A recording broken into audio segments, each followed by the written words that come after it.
Hello students. Now in this video we are going to start one of the very important topic of class 9.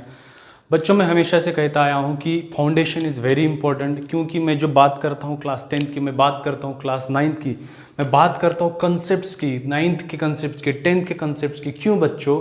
क्योंकि मुझे पता है कि उसका importance कितना है, और मैं चाहता हूँ कि ये जो भी इम्पोर्टेंस है आपके तक, आपकी ओर तक चले जाए और आपको पता चले कि इसके अंदर कितना क्या करना चाहिए और कैसे पढ़ना चाहिए, ताकि आप जब बच्चों 11th-12th में जाओगे तो वहाँ पे ये जो कंसेप्ट है ना बच्चों, ये कंसेप्ट आसानी से आप वहाँ पर समझ सकोगे, और बहुत जल्दी आप जो भी कंसेप्ट फिजिक्स के अंदर जानना चाहोगे, it will get it very soon, right? That's the reason behind that, to take that much of the pain to make the videos for the class 9.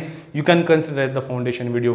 तो आज की इस वीडियो में मैं I'm going to start with another topic that is very very important, and that topic is what बच्चों, हाँ क्या होगा? Gravitation. क्या नाम है बच्चों? Gravitation is one of the very important topic of class 9. And बच्चों मैं कह रहा हूँ ये टॉपिक ना आपको इतने बेनिफिट्स देगा आगे जाकर, अगर आपको समझ में आएगा तो, ठीक है? तो चलो बात करते हैं अब ग्रेविटेशन की, जनरल बात करते हैं। यार हम सभी को पता है कि कोई भी चीज़ जब हमारे आमने सामने या कहीं भी जब घटती है तो हम उसके बारे में थोड़ा सा आश्चर्यचकित हो जाते हैं कि यार ऐसा होता क्यों है। ये हालांकि अब की बात नहीं है, पहले भी ये होता था, आज भी हो रहा है और आगे जाकर भी होगा बच्चों, है ना? लोग इसके बारे में पढ़ने की कोशिश करेंगे, उसके बारे में बात करेंगे। तो ऐसे कौन कौन से कंसेप्ट है? तो उसमें से एक जो कि बहुत सारे लोगों को बहुत ही आश्चर्यचकित करता है, that is what about the gravitation. तो बच्चों हमें सबको पता है कि अगर मान को चलो कोई भी एक ऑब्जेक्ट आपके हाथ में है ना, उस ऑब्जेक्ट को अगर आपने ऊपर फेंका तो क्या होगा? वो कहीं ना कहीं जाकर ऐसे जाएगा, डिग डिग डिग डिग डिग ऊपर चला जाएगा, और एक पोजिशन पे जाकर, है ना, एक पोजिशन पर जाकर वो रुकेगा और फिर से वो नीचे आने की कोशिश करेगा। सिंपल सी बात है बच्चों। जब इसका मतलब क्या है, जब वो ऊपर जा रहा है तो वेलोसिटी उसकी कम हो रही है, और कहीं ना कहीं जाकर वो क्या हो रहा है, उसकी वेलोसिटी 0 हो रही है, और फिर से उसके बाद में वो क्या हो रहा है कि अर्थ की ओर अट्रैक्ट हो रहा है, राइट बच्चों? लेकिन हो क्यों रहा है ये फिर? ऐसा क्यों हो रहा है बच्चों? इसी को कहा गया ग्रेविटेशन। क्या कहा गया?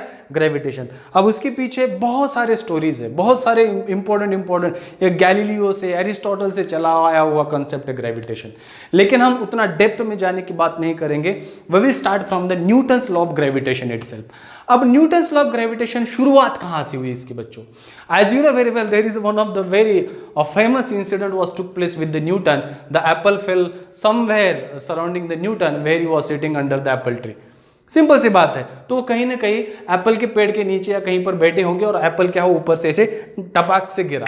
अब न्यूटन को क्या लगा कि सिंपल सी बात है यार, कहीं ना कहीं अगर वो एप्पल ऊपर से नीचे आ रहा है, इसका मतलब उसके पीछे कोई ना कोई तो फोर्स होगा, according to the Newton's first law of motion, जो हमने पढ़ा था force and laws of motion में। क्या था बच्चों? Every object remains at rest और in a uniform motion until and unless there is external force act on it. तो उनको लगा क्या?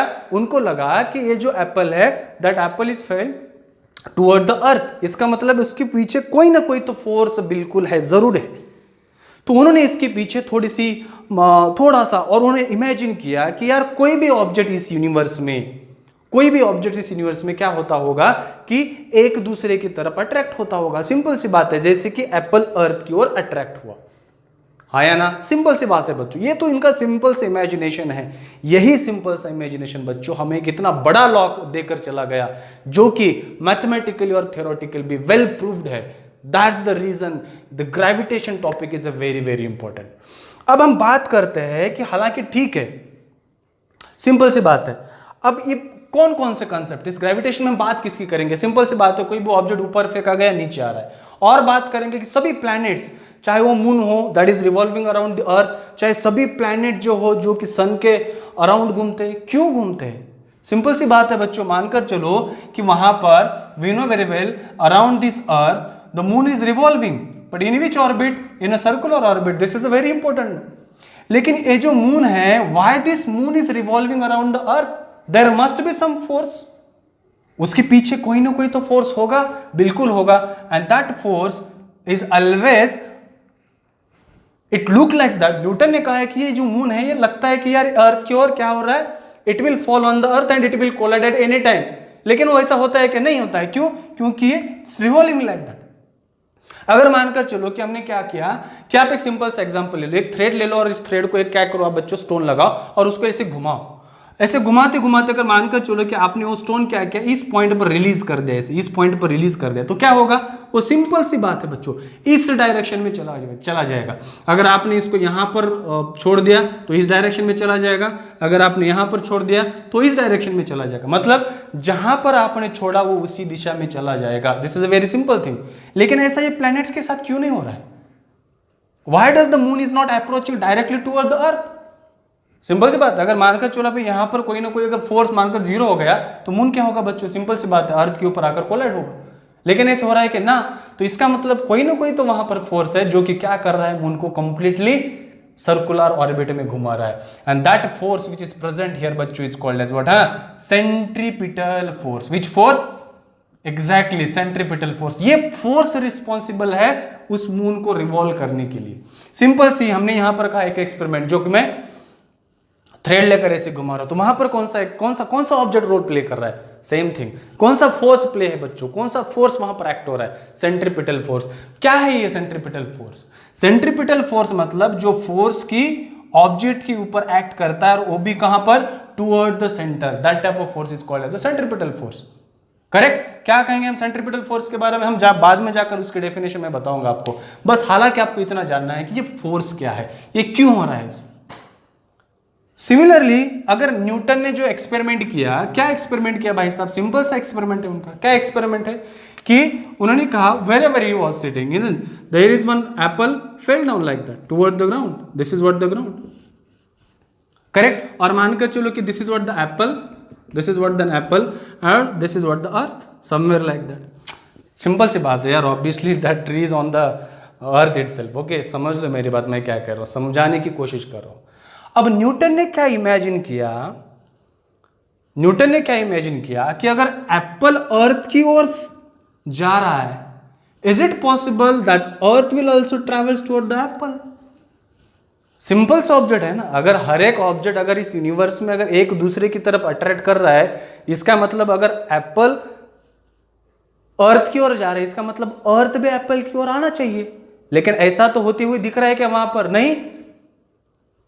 नहीं हो रहा है। क्यों? ये किस हिसाब से उन्होंने कहा, he discussed about it according to Newton's third law of motion। क्या कहता है? Every action there is equal and opposite reaction. इसका मतलब अगर एप्पल इधर जा रहा है तो according to the Newton third law of motion earth भी एप्पल की ओर जानी चाहिए। ऐसा हो रहा है क्या? नहीं। Why? So again there is a proof of the Newton second law of motion. What is that? F is equal to m a और ये इज इक्वल टू बच्चों F बाय एम। मतलब acceleration is inversely proportional to m. जिसका ज्यादा मास होगा उसका कम acceleration होगा और जिसका कम मास होगा उसका ज्यादा एक्सेलरेशन होगा। अब बताओ मुझे बच्चों, किसका एप्पल ज्यादा, किसका मास ज्यादा है? एप्पल का है अर्थ का? सिंपल सी बात है, that's the reason he concluded. Correct? इसका मतलब है कि ये जो एप्पल है, that apple is falling toward the earth is only due to because of that his mass is very much negligible as compared to the earth.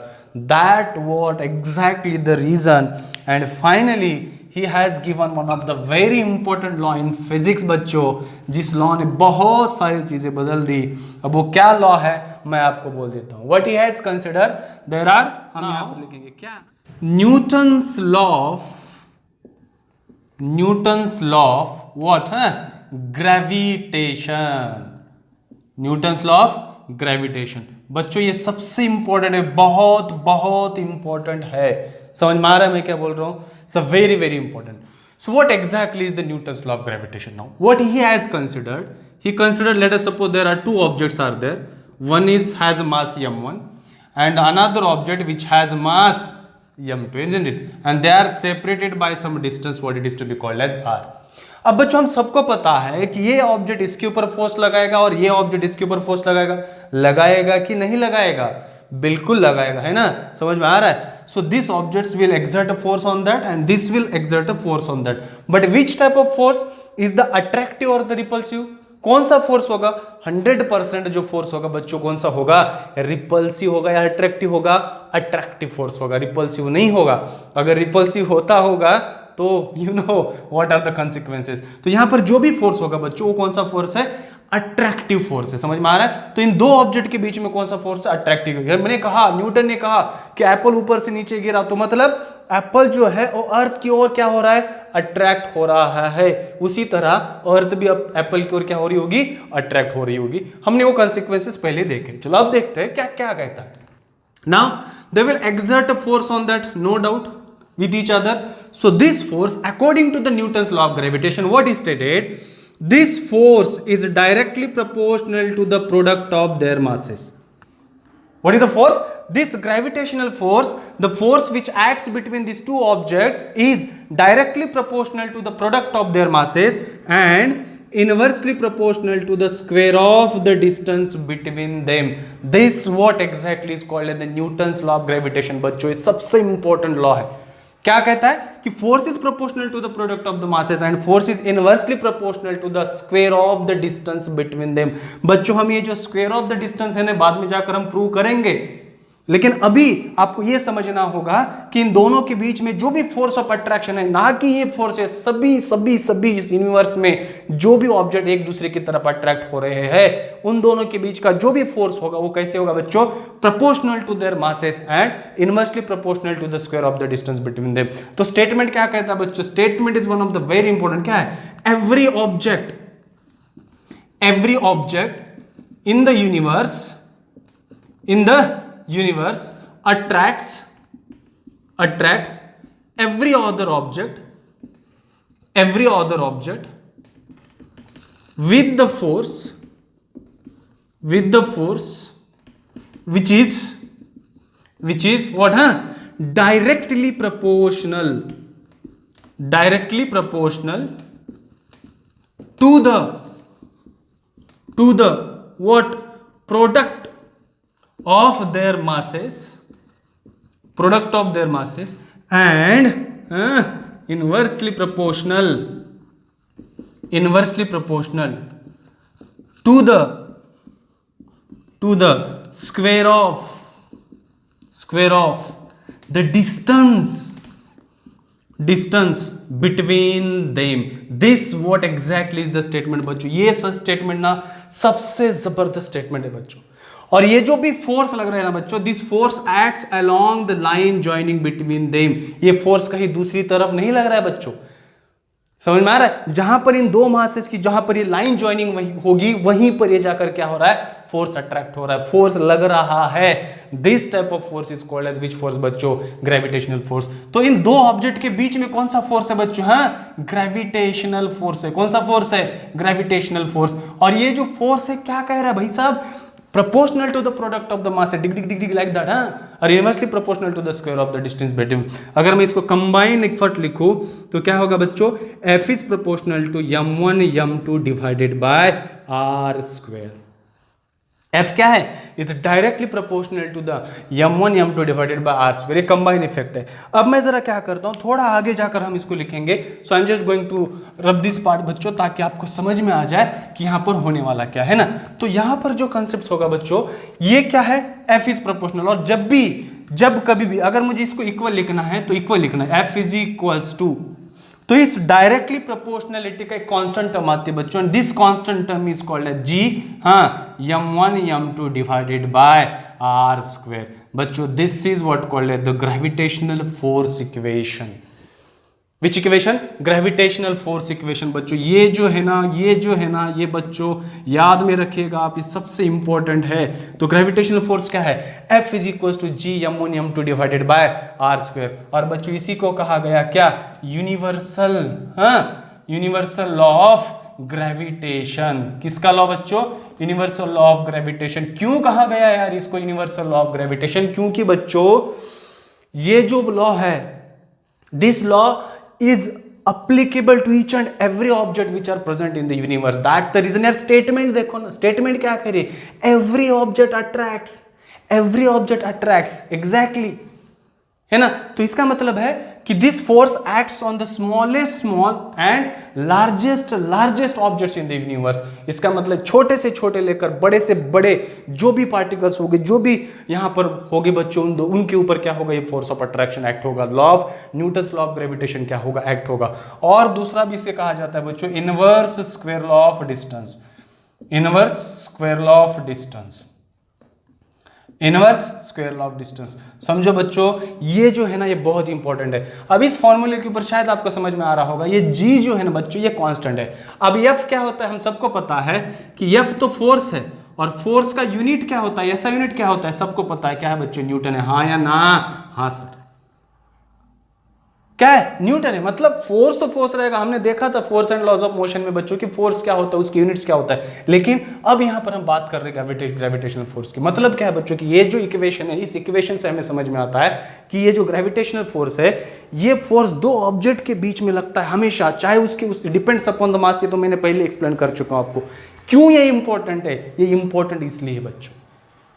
Why it is important? The importance of this law is there. That's the reason this is what called as. अब मैं यहाँ पर और थोड़ा आपको आगे जाकर बताऊंगा। हमने स्टेटमेंट तो करी यहाँ पर, है ना, शायद आपने स्टेटमेंट लिखी होगी। I am just going to rough this.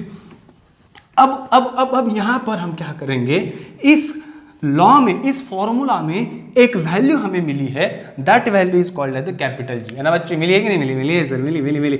इस जी को कहा गया बच्चों क्या? हाँ, ग्रेविटेशनल कांस्टेंट। क्या कहा जाता है? हाँ, ग्रेविटेशनल कांस्टेंट। हाँ या ना? यस बच्चों, इस जी की जो वैल्यू है, वे वैल्यू होती है 6.7 10⁻⁻11 न्यूटन मीटर स्क्वायर पर केजी स्क्वायर।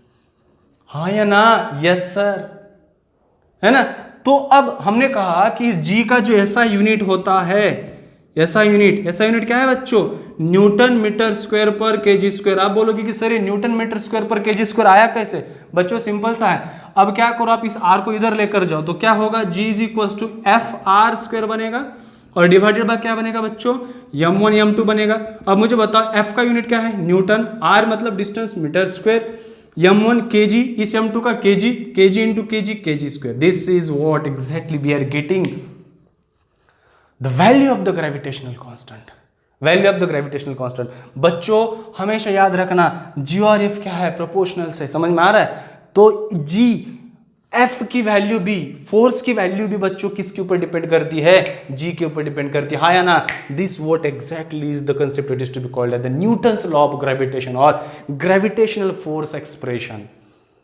करेक्ट। अब यहां पर हम और एक बात करेंगे बच्चों, ये जो g की जो वैल्यू है ना, ये वैल्यू दी किसने हमें? This value is given by the Henry Cavendish. This value is given by whom? Henry Cavendish has given this value, and that's the reason. This is what the reason we are having exactly the concept, the value of this gravitational constant. किसने दी थी बच्चों? Cavendish ने दी थी। इसलिए हमें g की भी value पता है, और बाकी आप लोगों को तो पता है इसमें। अब ये जो ग्रेविटेशनल फोर्स है बच्चों, ये ग्रेविटेशनल फोर्स जो है one of the weak force है। सबसे वीक कौन सा फोर्स है? तो बच्चों ग्रेविटेशनल फोर्स है। अब आप कहोगे कि सर ग्रेविटेशनल फोर्स कैसे ही वीक हो सकता है, क्योंकि ये तो इतने बड़े बड़े प्लैनेट्स में जो फोर्स लगता है, इतने बड़े बड़े प्लैनेट्स में अगर ये फोर्स लग रहा है तो वीक कैसे होगा? ये तो स्ट्रांग होना चाहिए। नहीं बच्चों, ये स्ट्रांग फोर्स नहीं है, सबसे वीक फोर्स है। क्यों? बिकॉज ये वीक फोर्स से इसलिए कहा जाता है क्योंकि हमें तो पता है, मानकर चलो this is what the sun and all this planets are revolving like that, isn't it? The planets are revolving like that. अब यहाँ पर क्या हो रहा है, अगर मानकर चलो बच्चों कि दो प्लैनेट, सन और प्लैनेट के बीच में अगर डिस्टेंस बढ़ता चला जाए तो ये जो फोर्स होता है, ये फोर्स क्या होगा बच्चों? कम होते चला जाएगा, है ना। That is what the reason, इसे क्या कहा गया? वीक फोर्स कहा गया। बच्चों सिंपल सी बात है, जितना आर कम होगा उतना एफ बढ़ेगा, जितना आर बढ़ेगा उतना एफ कम होगा, जितना आर कम होगा उतना एफ बढ़ेगा, जितना आर बढ़ेगा उतना एफ कम होगा। क्यों? क्योंकि बच्चों this F is inversely proportional to r square. That is what the reason. यहां पर जो मैंने कहा आपको, इस inverse square law of distance क्यों कहा गया बच्चों? That is what the reason. क्यों? क्योंकि हमें पता है ये जो इक्वेशन है, that F is equal to G m1 m2 divided by are square, यहां पर F is inversely proportional to r square है, इसीलिए इसको कहा गया inverse square law of distance भी कहा जाता है। It obeys the inverse square law of distance, हम ऐसे कह सकते हैं। समझ में आ रहा है आपको? अब बस ये जो कंसेप्ट है ना बच्चों, this is very very very very important. समझ में आ रहा है? I hope it is very much clear to everyone. Now here the concepts which I am going to tell you, the next one बच्चों, शायद आपको पता होगा अब कौन सा कंसेप्ट है। Now which one is the next one? अब नेक्स्ट कौन सा होगा? ये तो सबसे बहुत बहुत इंपॉर्टेंट है बच्चों। क्या है? Let us try to understand, let us try to understand, let us try to understand. Right? क्या है कंसेप्ट? जो कि नाम है उसका फ्री फॉल। क्या है नाम उसका? फ्री फॉल, है ना। अब ये फ्री फॉल क्या होता है बच्चों? What exactly is the free fall? कोई भी ऑब्जेक्ट अगर मानकर चलो कि क्या होता है, अगर आप, है ना, चलो ठीक है, ये ऑब्जेक्ट है, when this object is thrown in the upward direction, now it is coming downward, this object while coming downward, when it is coming toward the earth, that what exactly is called the free fall. आप कहीं बहुत ही ऊंची जगह पर चले गए और वहां से आपने कोई एक ऑब्जेक्ट नीचे डाल दिया, वो क्या है बच्चों? फ्री फॉल है। क्या है बच्चों? फ्री फॉल है। तो इस फ्री फॉल में होता क्या है मैं आपको बोल देता हूं, what exactly is happening. Free fall क्या मतलब क्या है? when objects falls towards the earth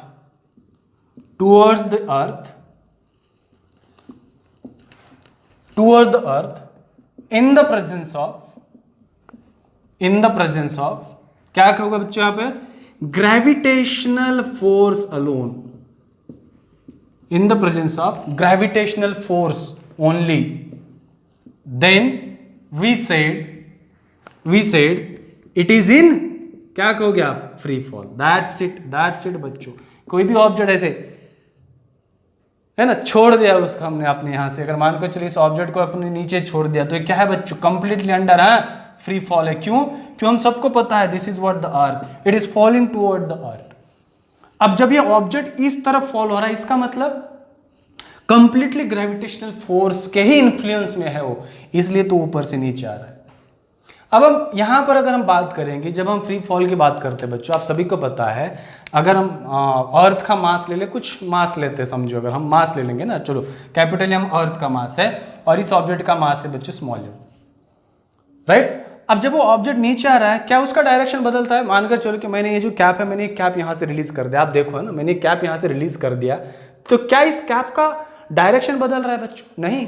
लेकिन मैं क्या कह रहा था, आपको भी समझ में आना चाहिए। क्या कभी भी अगर ऑब्जेक्ट यहां से अगर ऊपर फेंक दिया और नीचे आ रहा है, तो हम सबको पता है कि उसकी वेलोसिटी ऊपर जाते वक्त कम हो रही है और नीचे आते वक्त क्या हो रही है बच्चों? बढ़ रही है। क्या इसी के साथ भी सेम हो रहा है? Is the direction of the object which is coming toward the earth is same और डिफरेंट? सेम। लेकिन बच्चों the magnitude of velocity is different. क्या कहेंगे हम यहां पर? जो आपकी वेलोसिटी का मैग्नीट्यूड है, magnitude of velocity is what? Different. क्यों? क्योंकि हम सबको पता है जैसे जैसे नीचे आएगा बच्चों, उसकी वेलोसिटी क्या हो रही है? चेंज हो रही है। And whenever there is a change in velocity, what we say? Acceleration. इसका मतलब यहां पर क्या बना बच्चों कि इसकी जो वेलोसिटी है, वेलोसिटी क्या हो रही है? चेंज हो रही है बच्चों, चेंज इन वेलोसिटी। तो क्या मैं इस टर्म को एक्सेलरेशन कहूं? बिल्कुल कहता हूं। Obviously I can say the acceleration. लेकिन बच्चों ये जो एक्सेलरेशन है, ये एक्सेलरेशन किसकी वजह से हो रहा है? Obviously due to because of the earth. That's the reason this acceleration is called as acceleration due to earth's gravity और उसे डिनोट किया गया बच्चों स्मॉल जी। क्या किया गया? स्मॉल जी से। अब हम सभी को पता है ये जो ऑब्जेक्ट जब यहां पर आ रहा है, तो इसके ऊपर का जो फोर्स होगा वो क्या होगा बच्चों? ma होगा कि नहीं होगा? सिंपल सी बात है। इसका फोर्स जो इस तीर तरफ आ रहा है और इन दोनों के बीच का जो अर्थ इसके ऊपर जो फोर्स लगा रही है, वो कौन सा फोर्स है बच्चों? That is what? F is equal to G capital M small m by r² है। मतलब ये दोनों फोर्स कहीं ना कहीं जाकर इन दोनों को क्या हो रहा है? बैलेंस हो रहा है, इसलिए तो वो ऑब्जेक्ट यहां पर आ रहा है। दैट द रीजन, क्या मैं इसको लिखूं? F is equal to what? ma और F इज इक्वल टू क्या है बच्चों? कैपिटल G स्मॉल m और capital M small m divided by r²। Both forces are gets balancing, क्योंकि ये force acts on the object और ये force क्या है? Because of the gravitational force of the earth. तो ये क्या बने बच्चों? ma is equal to capital G capital M small m divided by r²। दोनों फोर्स क्या होनी चाहिए बच्चों? बैलेंस होना चाहिए। क्या होना चाहिए? बैलेंस। तो ये m क्या होगा बच्चों? कैंसिल हुआ और ये जो a है बच्चों, ये a क्या होता है? G बन जाता है। That's the reason this is I am going to replace at small g। तो यहाँ पर g is equal to what, capital G capital M divided by r square. This is the formula to calculate the acceleration due to gravity. तो किसी भी planet की acceleration due to gravity आप निकाल सकते हो। किस फॉर्मूले से? इस फॉर्मूले से। कहां से निकाल सकते हो आप? इस फॉर्मूले से निकाल सकते हो। सर आपको पता है g की वैल्यू, m की वैल्यू, r की वैल्यू। यहां से आपको क्या दिखाई दे रहा है बच्चों? जो एक्सेलरेशन ड्यू टू ग्रेविटी है, that acceleration due to gravity is independent on the mass of the object. तो किसके ऊपर डिपेंड कर रहा है? ये डिपेंड कर रहा है कि आप कौन से प्लेनेट पर हो। अगर आप अर्थ पे हो तो आपके ऊपर किस ग्रेविटेशनल फोर्स का इंफ्लुएंस रहेगा? अर्थ के ग्रेविटी का।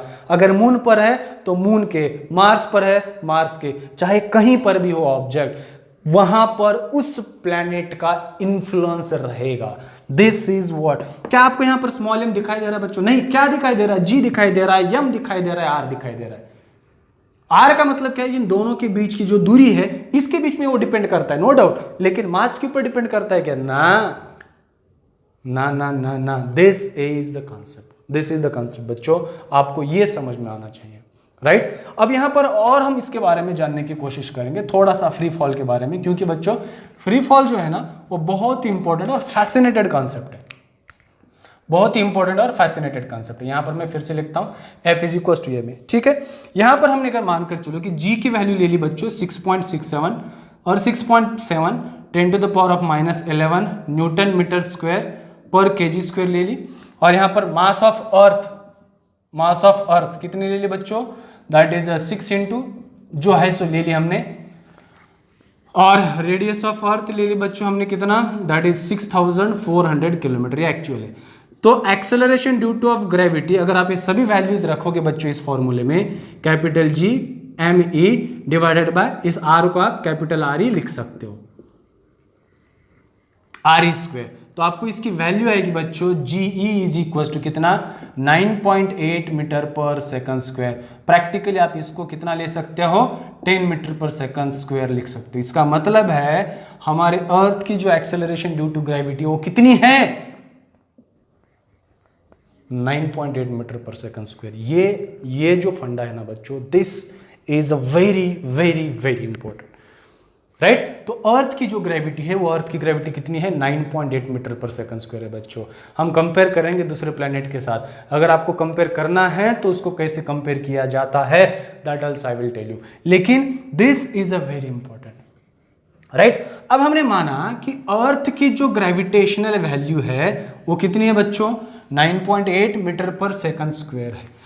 क्या ये पॉसिबिलिटी है? Is it like that the gravitation, that is acceleration due to gravity on the earth surface is always same? No बच्चों, करेक्ट। कैसे बदलती है? हम सभी को पता है earth is not a complete circle, it's not a complete sphere, isn't it? तो इसलिए हम सभी को पता है, अगर मैं अर्थ ऐसे ले लूं, है ना बच्चों, these are the poles, north and south, these are what the equators, east and west, जो भी होगा इक्वेटर है। और बच्चों ये क्या है? पोल्स। these are what? हाँ, poles. these are what? Equator, correct. these are the poles. क्या आपको लग रहा है बच्चों कहाँ की रेडियस ज्यादा होगी?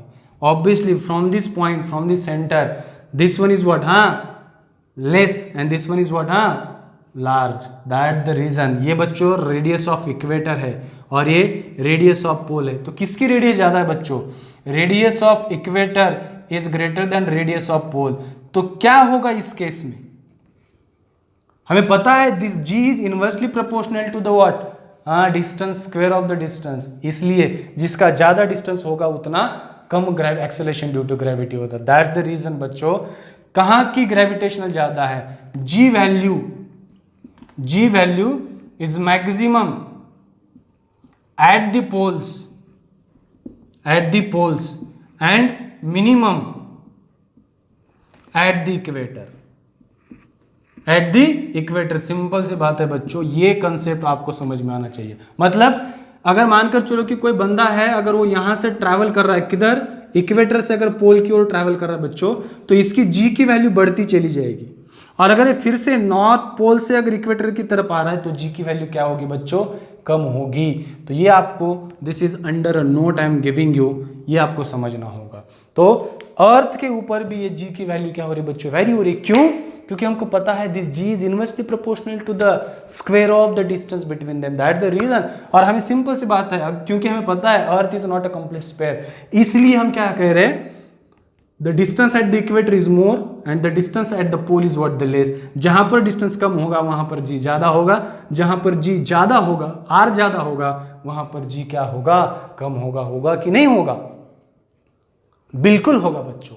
ये आपको कहीं ना कहीं समझने की जरूरत है, ये आपको समझना ही चाहिए बच्चों इस ग्रेविटेशन टॉपिक में, राइट। और एक बात है जो कि मैं related to the acceleration due to gravity चलते चलते यहां पर बोल देता हूं बच्चों। अगर मानकर चलो this is what the earth, correct, this is the radius of the earth. If you are going above the height at some height h, तो आपकी g की जो वैल्यू है ना बच्चों वो डिक्रीज हो जाती है, वैल्यू डिक्रीज ऐसी क्यों होती है ये हम बाद में 11th में पढ़ेंगे उसके इक्वेशंस।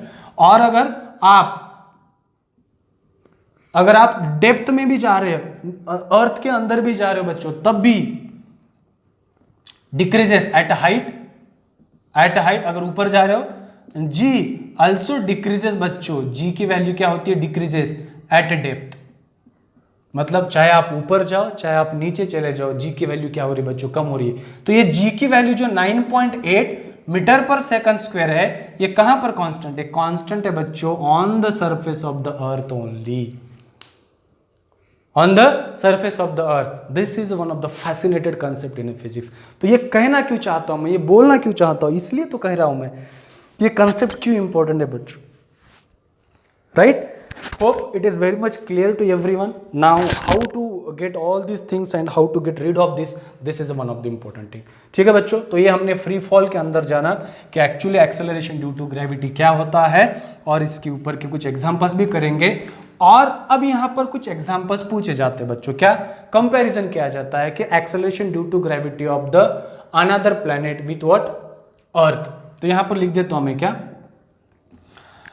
हम सबको पता है कि जी का equation capital G capital M divided by are square है, और gravitational due to of earth कितना है बच्चों, capital G capital M E divided by, मैं इसको अब कैपिटल आर ई स्क्वायर लिखता हूं, कोई फर्क नहीं पड़ता, ठीक है।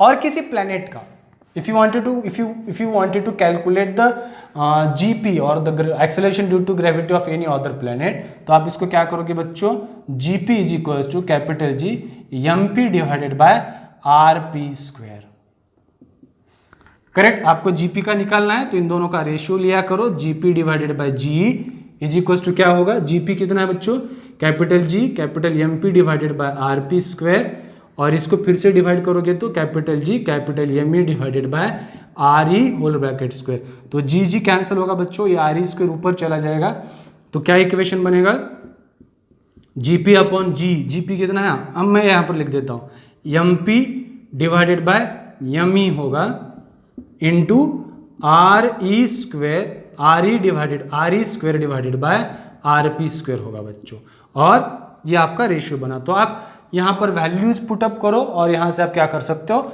निकाल सकते हो। फिर से GP is equal to M P divided by M E into क्या है बच्चों, R E divided by R P whole bracket square into क्या आएगा आपका, जी आएगा। तो इस तरह भी आप क्या निकाल सकते हो वहां पर, acceleration due to gravity of any other planets you can calculate, अगर आपको पता है, अगर आपको पूछा गया है। आप मार्स की निकाल सकते हो, नेपच्यून की निकाल सकते हो, वेन्यूस की निकाल सकते हो, मून की निकाल सकते हो, किसी भी प्लैनेट की आप क्या कर सकते हो, एक्सेलरेशन ड्यू टू ग्रेविटी निकाल सकते हो। कब, जब आपको बाकी सब चीजें वहां पर मालूम हो जाए, राइट, हाँ या ना, यस। अब हम थोड़ा सा we will try to understand 1 और 2 कॉन्सेप्ट्स हियर बच्चों, क्योंकि वो बहुत इंपॉर्टेंट है, इसलिए मैंने सोचा कि ये बता देना बहुत ही ज़रूरी है। What are those concepts now? Those are called as equation of motion, equation of motion under, है ना, under the influence of gravitational force, under the influence of gravitational force. ये जो कंसेप्ट है ना बच्चों बहुत ही इंपॉर्टेंट है। हमने force and laws of motion में हमने इक्वेशन ऑफ मोशन देखे थे, कौन कौन से थे, हाँ याद आ रहा है आपको, कौन कौन से इक्वेशन थे, 3 इक्वेशन हमने देखे थे, कौन कौन से, पहला जो देखा था, हाँ, v is equal to U plus A T, S is equal to U T plus half, 8 square and third one is what v square is equal to u square plus 2s। हाँ या ना? हाँ बच्चों हाँ। अब यहाँ पर हम क्या कर रहे हैं बच्चों, सिंपल कंसेप्ट है।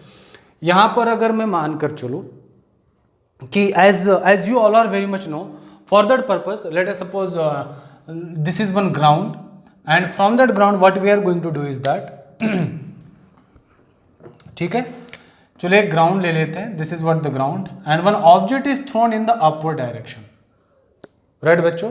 और हम सभी को पता है कभी भी अगर ऑब्जेक्ट ऊपर फेंका जाए तो कहीं ना कहीं जाकर यहां पर उसकी वेलोसिटी क्या हो रही है, जीरो हो रही है। ये अपवर्ड मोशन और उसके बाद में वो क्या कर रहा है बच्चों, फ्रीली फॉल हो रहा है किसकी तरफ, मेरी ओर, आपकी ओर ना, अर्थ की ओर। सिंपल सा फंडा है। तो हम सभी को पता है यहाँ की वेलोसिटी क्या होती है बच्चों, नॉट इक्वल टू जीरो, लेकिन यहां जाकर क्या होता है, जीरो होता है, इसलिए तो हम इसको क्या कह रहे हैं, हाइट। तो जब वो अपवर्ड मोशन होती है ना बच्चों, अपवर्ड, और वो क्या करता है, फिर से नीचे आता है, that is the downward motion. हाँ या ना? यस। जब ये डाउनवर्ड मोशन होती है ना बच्चों, तब आपका एक्सेलरेशन होता है negative, sorry positive, that is called as with the gravity. इसे क्या कहा गया, विद द ग्रेविटी, समझो आप। और जब इसको ऊपर फेंका गया, दैट इज अपवर्ड, इसे कहा जाता है बच्चों, at that time this acceleration is taken as what, minus g, और इसे कहा गया अगेंस्ट द ग्रेविटी। क्या कहा गया, अगेंस्ट द ग्रेविटी। आपको याद आ रहा होगा ये सब चीजें जो हमने पढ़ी थी, पहले ही मैंने आपको बोल दिया हूं। तो हमारे पास तीन इक्वेशन ऑफ मोशन थे, कौन कौन से थे बच्चों, पहला जो था v is equal to U plus A T था, दूसरा जो था s is equal to U T plus half A T square, और जो थर्ड इक्वेशन कौन सा था, v square is equal to U square plus 2as। बस अब आपको इसके खिलाफ in terms of this g we wanted to write it down the equation, इसीलिए तो इस कंसेप्ट को कहा गया equation of motion under the influence of gravitational force. तो लिखते हैं किसके, फ्री फॉल। जब वो फ्री फॉल होता है तो आपका ये क्या होता है बच्चों, माइनस जी। तो इक्वेशन क्या बना पहला आपका, v is equal to U minus G T, हाँ या ना? Yes. Second U T minus half G T square, third v square is equal to U square minus 2gh, right. और जब अपवर्ड मोशन होती है या अगेंस्ट, तो a is equal to क्या होता है बच्चों, माइनस जी।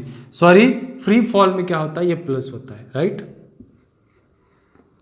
ये प्लस हुआ, और अगेंस्ट में क्या होता है बच्चों, माइनस। तो v is equal to U minus G T, S is equal to U T minus half G T square, और v square is equal to U square minus 2gh। ये फर्स्ट, सेकंड और third equation. तो इतने सारे equation है बच्चों किसमें, जब हम इक्वेशन, जब कोई भी ऑब्जेक्ट अगर influence of, under the influence of the gravitational force होता है, तब होगा कि नहीं होगा, बिल्कुल होगा। This is one of the very important and I wanted to be discuss about this equation of motion. हम इसके ऊपर न्यूमेरिकल्स करेंगे बच्चों, बहुत सारे न्यूमेरिकल्स करेंगे, समझ में आया, लेकिन वो नेक्स्ट वीडियो में। अब यहां पर जब हम इस इक्वेशन ऑफ मोशंस की बात कर रहे थे, तभी दूसरे दो कॉन्सेप्ट्स के बारे में जानना बहुत ही इंपॉर्टेंट है बच्चों। अब जो दूसरे दो कॉन्सेप्ट है, आपको क्या लगता है कौन कौन से होंगे? जो पहला जो है that is very important, mass and weight. क्या है बच्चों, मास एंड वेट। अबे मास एंड वेट क्या होता है, हम सभी को पता है, already we have learn mass in case of the force and laws of motion. Mass क्या था बच्चों, it measures the inertia, correct. तो हम यहां पर कहेंगे it is the pure quantity of matter, it is the pure quantity of matter. हाँ जी हाँ, ये किसकी क्वांटिटी है बच्चों, मैटर की प्योर क्वांटिटी है। That the reason it never changes, it remains constant. Mass जो होगा ना बच्चों, क्या रहता है, हमेशा कांस्टेंट रहता है। और इसका ऐसा यूनिट क्या है, ऐसा यूनिट क्या है बच्चों, किलोग्राम। समझे आप? अगर मैं यहाँ पर एग्जांपल ले लूँ, मैं वेट की भी बात करूँगा, तब जाकर हम इसके ऊपर दौड़ करेंगे थोड़ी सी। अगर मैं एग्जांपल ले लूँ, मानकर चलो this is the earth, correct, and there is one we are going to be consider as a moon. अगर अर्थ के ऊपर बच्चों 60 kg होगा, तो मून के ऊपर कितना होगा, 100 होगा नहीं होगा, कितना होगा, सेम होगा यार, नहीं बदलता हो। वो चेंज नहीं होता है। That's the reason, that is the reason. Okay, अब हम वेट की बात करेंगे। किसकी? वेट की। अब वेट क्या है बच्चों? सिंपल सी बात है, the force with which object attracts, जी हाँ, किसकी ओर?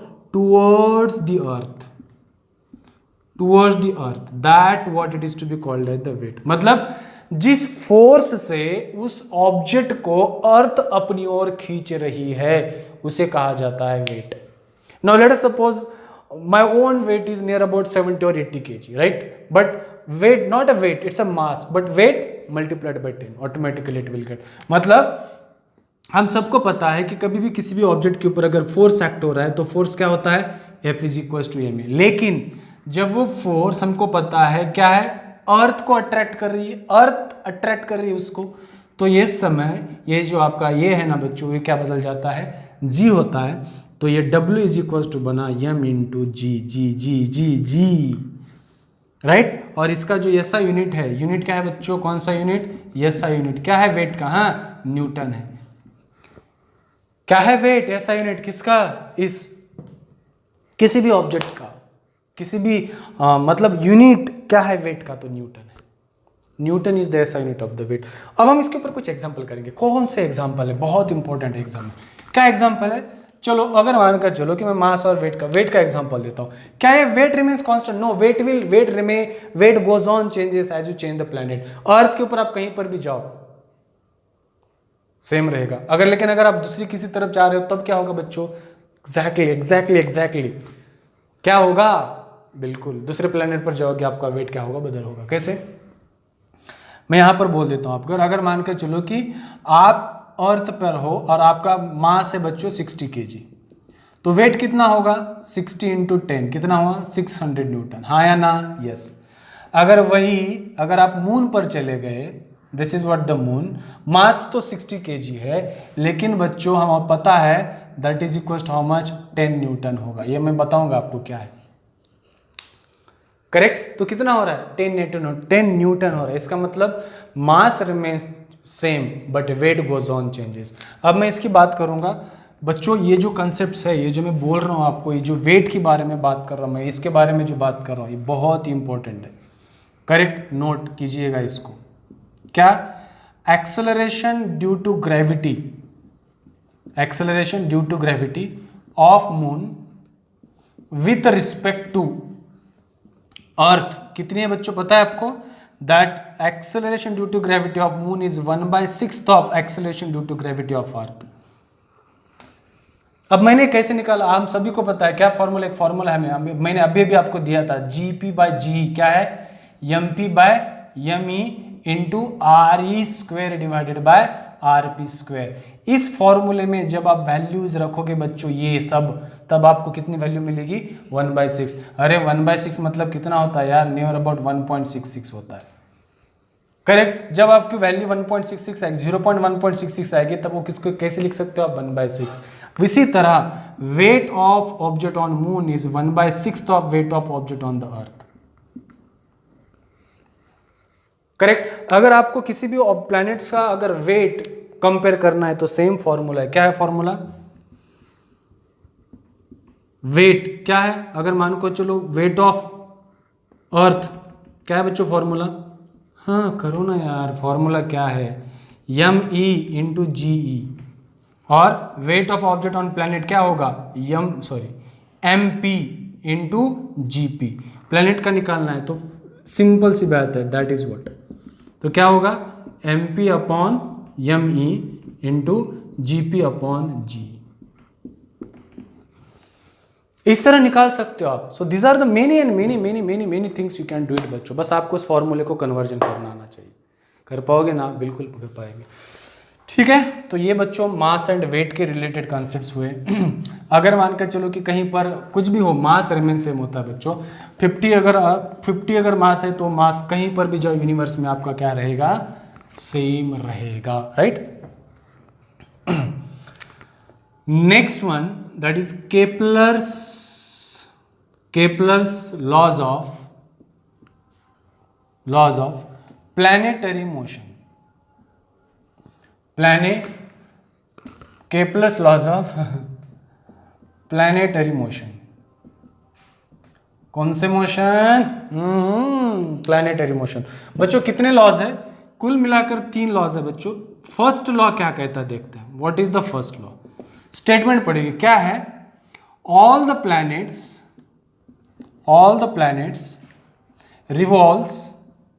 revolves in an elliptical orbit around the sun, and the sun is at one of the foci. समझ में आ रहा है? मतलब क्या है बच्चों? पता है आपको कि अगर ये सन है तो planets are not revolving in a circular orbit, but they are revolving in an elliptical orbit like that. They are revolving in an elliptical orbit. That what it is to be called as. और इसलिए बच्चों इस law को कहा गया law of orbit. क्या कहा जाता है? Law of orbit. मतलब कैसे बच्चों? अगर ये सन है, this is what the planets are revolving. अगर ये सन कहेंगे हम, correct, this is how the planet is revolving around the sun. In which orbit? In an elliptical orbit. कौन से ऑर्बिट में घूम रहे? इलेप्टिकल ऑर्बिट में घूम रहे। This what exactly is called as the first law. इसलिए बच्चों इस लॉ को क्या कहा गया? Law of orbit. हाँ या ना? Yes, correct. अब हम सेकंड लॉ की ओर दौड़ करते। What exactly is the second law? क्या कहता है बच्चों कि the line joining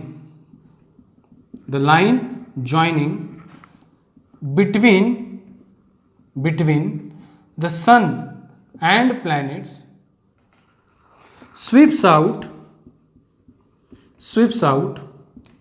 equal areas in equal interval of time in equal interval of time। ये हुआ बच्चों आपका सेकंड लॉ। क्या कहता है? जो भी लाइन ज्वाइनिंग होगी बच्चों सन और प्लैनेट के बीच में, तो क्या कहता है? They will travel a same area in equal interval of time. That's was the concept. इसलिए इस लॉ को कहा गया लॉ ऑफ एरिया। क्या कहा जाता है? Law of area. अब ये कैसे डिफाइन होगा बच्चों? अगर मानकर चलो कि this is what an elliptical orbit। Now let us suppose बच्चों this is what the sun, right?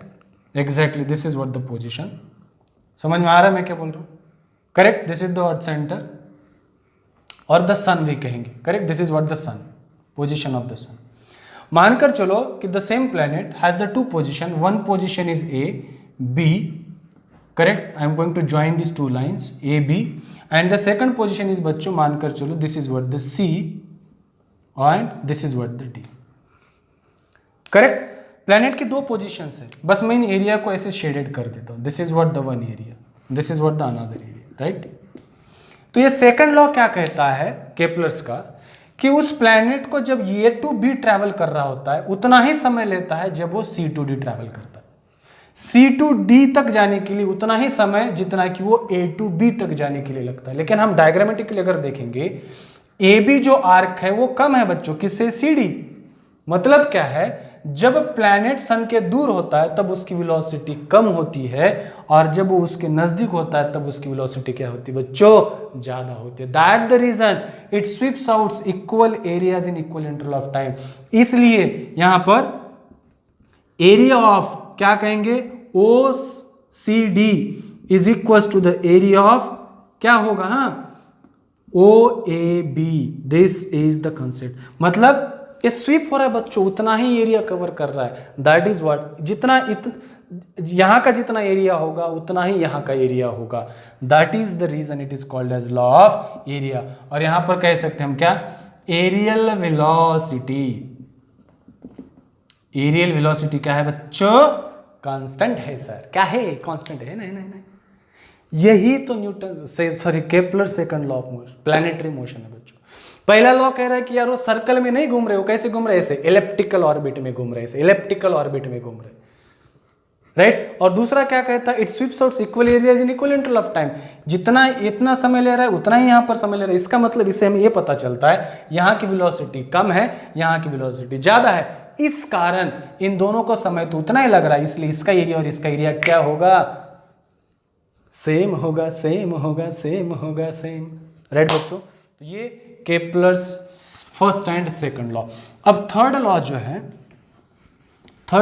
बच्चों, थर्ड लॉ क्या कहता है? Third law is very very important, और इसके ऊपर से हम जो थर्ड है, जो एक बहुत इंपॉर्टेंट कंसेप्ट है, वो भी देखने जा रहे हैं। क्या है थर्ड लॉ जो है बच्चों? थर्ड लॉ क्या कहता है? Third law,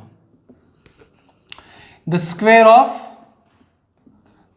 of time period is directly proportional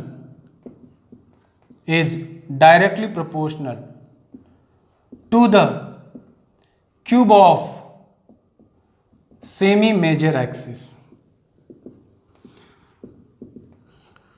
directly proportional to the cube of the semi major axis. मतलब क्या है? सिंपल सी बात है बच्चों कि T square is directly proportional to the R cube, इसे कहा गया। और ये this R cube by T square is equal to क्या होगा? कांस्टेंट होगा। This what exactly wants to say for the Kepler's third law of motion. Kepler third law में ये कह रहा है कि इन दोनों का रेशियो क्या होगा बच्चों? कांस्टेंट होगा। कैसे? ये इलिप्टिकल ऑर्बिट है, this is what the sun, correct बच्चों? इसे कहा गया सेमी मेजर एक्सिस। क्या कहा गया? Semi major axis, that is what the r, correct?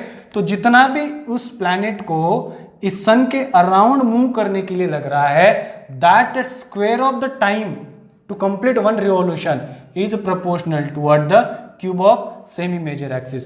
This was the concept, this is the concept, this what exactly the Kepler's third law of motion, correct? और इन दोनों का जो रेशियो ना बच्चों, इसका और इसका रेशियो क्या रहेगा? हमेशा कांस्टेंट रहेगा। इसलिए इस लॉ को कहा गया बच्चों लॉ ऑफ पीरियड। क्या कहा गया? Law of period. समझ रहे हो आप? ये लॉ ऑफ पीरियड क्या है? ये बहुत इंपॉर्टेंट है बच्चों, समझने की कोशिश करो। हाँ या ना? Yes sir. अब बच्चों इसके ऊपर जो हमने 3 लॉज देखे, पहला लॉ बच्चों law of orbit, second law of area, third law of period. इसके ऊपर से हमने कहा था Newton's law is inverse square law of distance. कौन सा है? इनवर्स। तो यहां पर मैं कहूंगा क्या? Derivation of Newton's inverse square law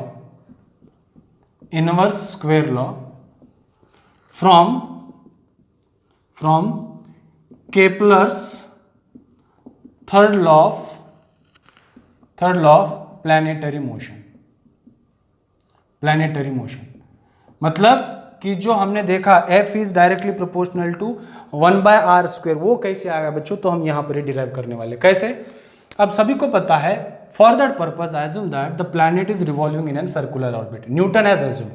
What Newton has considered? Newton assumed all planets कैसे? सर्कुलर मोशन में बच्चों, ठीक है? इसलिए हम सभी को पता है कि जो वेलोसिटी होगी, वो वेलोसिटी कितनी होगी? 2πr/t होगी कि नहीं होगी? जो भी वेलोसिटी होगी, circumference of a circle divided by time. This is a very simple concept. हाँ या ना? यस। अब यहां पर अगर कहेंगे, मैं यहां पर कहूंगा कि v is equal to 2πr/t। बच्चों 2π तो कांस्टेंट है, तो क्या मैं ले लूं? v is proportional to r/t। Yes. क्यों? 2π क्या है बच्चों? कांस्टेंट है, तो मैं लिख सकता हूं ऐसे, राइट? इसको स्क्वायर करो, v square is proportional to r² divided by, मैं इसको t² लिखता हूं, कैपिटल कर देता हूं, ठीक है? ये t², यहां पर मैं t लिख देता हूं, ठीक है? तो आसान जाएगा। थोड़ा सा रीअरेंज कर रहा हूं, multiplied and divided by r, क्या है? v² is equal to r² divided by t², इसको multiplied and divided by r, ताकि इसको कोई फर्क नहीं पड़ता है बच्चों, ठीक है? फिर मैं इसको ऐसे लिखता हूं, कैसे? v² proportional to r² into r, this is what r³ by t²। यहां पर बच्चा क्या बच्चों? एक r बच्चा ऐसे। और हम सभी को पता है according to the Kepler's third law of motion, r³ by t² क्या होता है? कांस्टेंट होता है। होता है कि नहीं होता है? बिल्कुल होता है, राइट? तो यहां पर ये लेकर मैं यहां पर कह रहा हूं v² is proportional to 1/r, right बच्चों? Let us suppose this is one equation. Now हम सभी को पता है कि अगर कोई भी ऑब्जेक्ट, अगर एक प्लैनेट है और सन के इर्द गिर्द अगर घूम रहा है, मानकर चलो this planet is always acts toward the centre, जो कि कौन सा होगा, सेंट्रीपिटल फोर्स होगा। कौन सा फोर्स होगा, सेंट्रीपिटल फोर्स। तो ये जो सेंट्रीपिटल फोर्स है ना बच्चों, ये जो सेंट्रीपिटल फोर्स है उसका मैग्नीट्यूड कितना है, mv²/r। m तो कांस्टेंट है, तो F प्रोपोर्शनल टू v²/r बना। यस और नो, यस बच्चों, v² की वैल्यू मैं यहां से ले लूं, ले लेते हैं, तो क्या बना v², हाँ 1/r है, तो ये 1/r, और ये v² का क्या बच्चों 1/r, तो कितना बना ये, हाँ 1/r²। Therefore this F is inversely proportional to r²। इस तरह न्यूटन ने Kepler's laws of planetary motion से अपना इनवर्स स्क्वायर लॉ बताया बच्चों। इनवर्स स्क्वायर लॉ ऐसे नहीं आया, कहाँ से डिराइव किया उन्होंने, Kepler's laws of planetary motion से डिराइव की। तो बच्चों ये बहुत ही इंपॉर्टेंट कॉन्सेप्ट्स है। नेक्स्ट वीडियो में मैं कुछ थ्रस्ट, प्रेशर, इसके बारे में, बाकी के बारे में बात करूंगा। Till now watch this video up to the end so that you will get everything from the gravitation chapter. That's it. Thank you so much.